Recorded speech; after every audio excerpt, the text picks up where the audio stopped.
One of the Anunnaki gods of the pantheon in Mesopotamia, named Enlil, he actually had something called an all-seeing eye. Atlantis was not just a ringed city in the middle of the Atlantic, but that Atlantis was not only a global civilization on Earth, but it was also an interplanetary civilization. UFOs have showed up at these silos, right, in broad daylight, and actually deactivated nukes, activated nukes, in other words, played around with the codes.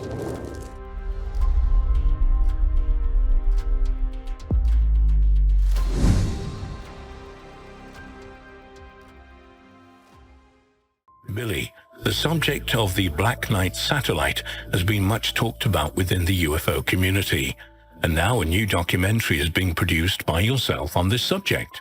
What information can you share? Great question. Well, the Black Knight satellite intrigued me probably about 10 years ago. I came across the Black Knight in just doing some research into UFOs and conspiracy theories regarding aliens. And it was a very tiny bit of information. And I said, this is pretty interesting, and something orbiting our planet before we even had satellites. And so as I dug into it deeper and deeper, I started to realize that there had been accounts of this object orbiting our planet, not only orbiting our planet in an orbit like an equatorial orbit, it was orbiting in a polar orbit, something that we definitely couldn't do at the time. Not only did we didn't have satellites, we weren't able to create a polar orbiting satellite until more recently, right? So this was very interesting. So I dug deeper and found that Nikola Tesla was getting signals from this in the late 1800s. Then fast forward in time, in the 1950s, several ham radio operators were getting signals from this same object orbiting Earth. During the 1960s, actually in 1960, there was a gentleman that actually named Duncan Lunan, who was a journalist and an astronomer. He was a journalist for Time magazine and an astronomer, and he was into astronomy and astrophysics. He actually wrote an article which got published by Time magazine that this object, not only did it exist, but it was giving off a specific signal. This signal was decoded by ham radio operators independently, as well as Duncan Lunan, and it gave up a location of where this thing may be from, and that was the Boötes constellation. Now that's amazing because that's a big key. This is why I had to do the documentary. When I found out there was the Boötes constellation, and being that I research ancient civilizations, I discovered that one of the Anunnaki gods of the pantheon in Mesopotamia, named Enlil, he actually had something called an all-seeing eye. Now, this all-seeing eye would allow you to see anything going on Earth at any given time. And how is that possible? We have all-seeing eyes in space right now. They're called polar orbiting satellites. With a polar orbiting satellite, as the Earth spins on its axis and it orbits the Earth while it's spinning on its axis, it's taking swaths of data, information, and video and photos and everything else, topographical data, and it gives you the capability of transmitting that data back to Earth, analyzing it, and seeing everything going on the planet, because that's the best way to get all the data around the world. That's an all-seeing eye in space. We have those now. So I said, wow, this guy has an all-seeing eye. In ancient times, they can let him see population densities, farming densities, who's got crops, who doesn't have crops, because at certain times he would actually destroy crops if people were growing too much population in one area. I said, could these two things be linked? As I dug deeper, I discovered that Enlil was the owner of the Boötes constellation, according to the ancient Sumerians. Now, this is a mind-blowing thing. So this object that's been orbiting the Earth for who knows how long, according to the people that have decoded the message, it's where Boötes was in the sky approximately 11 to 13,000 years ago. So this thing is super ancient, potentially super ancient, may have been there since the last ice age that we just had. And so now it's saying that Enlil is the owner of the constellation. To go a step further, theoretical physicists have been looking at the Boötes constellation. And what did they find? There's a void there. There's a void in the constellation that actually doesn't even have dust in it. It's one of the largest voids that we've ever found in the universe so far. And light appears to be bending around something. So I started to look even deeper. What does that mean? Well, they're theorizing that it's an advanced cloaked civilization. So we have a satellite orbiting Earth that shouldn't be there, especially in a polar orbit. It's giving off a signal stating that it's from Boötes Epsilon, which is a constellation hundreds of light years away. And we have a link to it on Earth with the Mesopotamian god Enlil, who has an all-seeing eye and owns the constellation. Just too many coincidences, and I said, we've got to dig a lot deeper into this. So I made a documentary called The Black Knight Satellite, Beyond the Signal, and it's available on Forbidden Knowledge TV. If you want to watch it, just go to 4bk.tv. It's only about an hour and a half, and it's got, I think I have about 20 incredible talents in there, and Mr. Murray's in there as well, giving his great content and information to the story. And we dug really deep into the research, and I think we provided something for everyone to take a look at and come up with your own conclusion. But I do think that there's a link between ancient Sumeria and the Boötes constellation and the Black Knight. Billy, in more recent years, there has been a growing interest in regards to planet Mars. Could there have once been an ancient civilization that occupied this planet? And if so, what evidence is there to support this? A lot of great questions here. Mars is an amazing place. And I'm going to talk a lot about it actually tonight at 7 p.m., so you don't want to miss this talk, because I'm going to show you some anomalies on Mars and the links that it has to Earth and other civilizations. But Mars used to be a habitable moon of Tiamat, which I'll talk about tonight. And one side of Mars is completely charred and the other side is extremely smooth. The side that's charred was the side that actually was impacted by the explosion of this planet named Tiamat, which now is the asteroid belt. And then Mars was slung into this very strange elliptical orbit around the sun, and it became a planet. But Mars originally was a habitable moon. And what's interesting about it, we've sent a lot of missions to Mars. If you look at all of the space agencies that have sent missions to Mars, you'll find that literally trillions of dollars have been spent to send remote-controlled cars to a cold, dry rock, right? Well, tonight I'm going to show you evidence in my lecture that Mars is not a cold, dry rock, that there is atmosphere, that there is oxygen, that there is magnetic field, that there is bow shock bending, the solar wind around the planet. I'm going to show you all the science data that we've collected on Mars, showing you that the planet was extremely habitable, and right now, today, currently, is habitable in a limited basis. Also, I'm going to show you, talk tonight about the pole shift that occurred on Mars.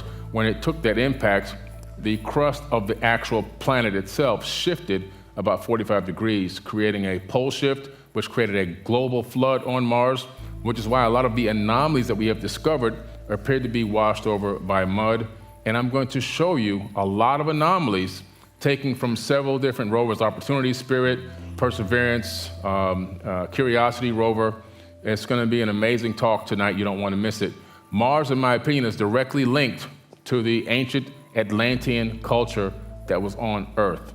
And I'm going to provide my evidence for that tonight, showing that Atlantis was not just a ring city in the middle of the Atlantic, but that Atlantis was not only a global civilization on Earth, but it was also an interplanetary civilization, and that I believe that similar anomalies, or things that are anomalies that we've discovered, look extremely similar to some of the ancient structures, the megalithic structures left behind here on Earth. Everything from ankhs, which I'll show you, that have been left behind here on Earth, to ankhs that we can see on planet Mars from the rover data, pyramids, and many, many other anomalies that we can show you that will leave you scratching your head, like what is really going on up there. And some things that don't look too old, which really makes you want to scratch your head and go, what is going on Mars? In my personal opinion, I think that Mars is probably a location of a breakaway civilization. It makes total logical sense, especially when you're spending trillions of dollars over the several decades to go visit this place.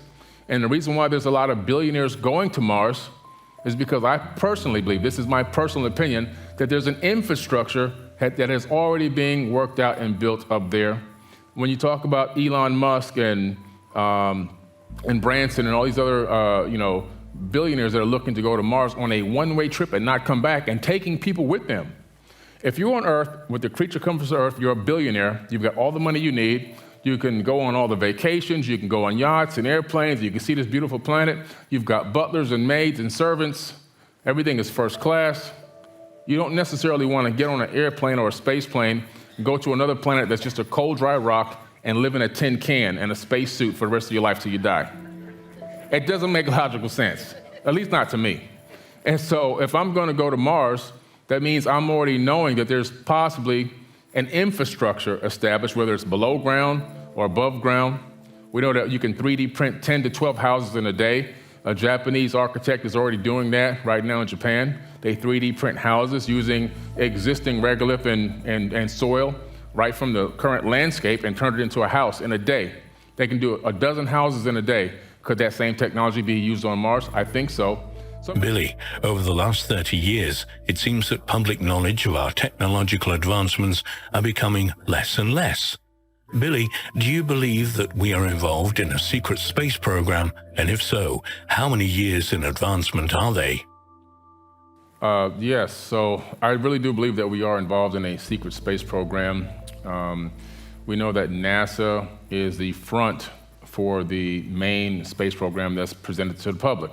So is the European Space Agency and the Indian Space Agency and the Russian Space Agency. But behind the scenes, primarily, I believe that America is leading the way in a secret space program.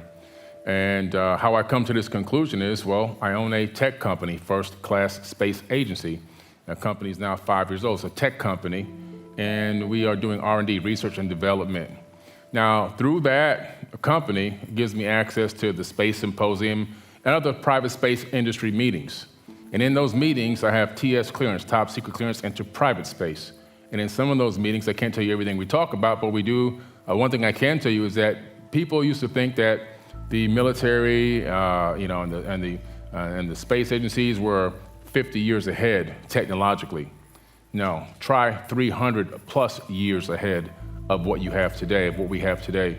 Pretty much whatever you can think of, whatever you can imagine in your brain, has already been done or experimented on to a point of where it's theoretically possible. Okay, and so this space agency, and the reason why NASA ended its shuttle program, they didn't really end their space agency.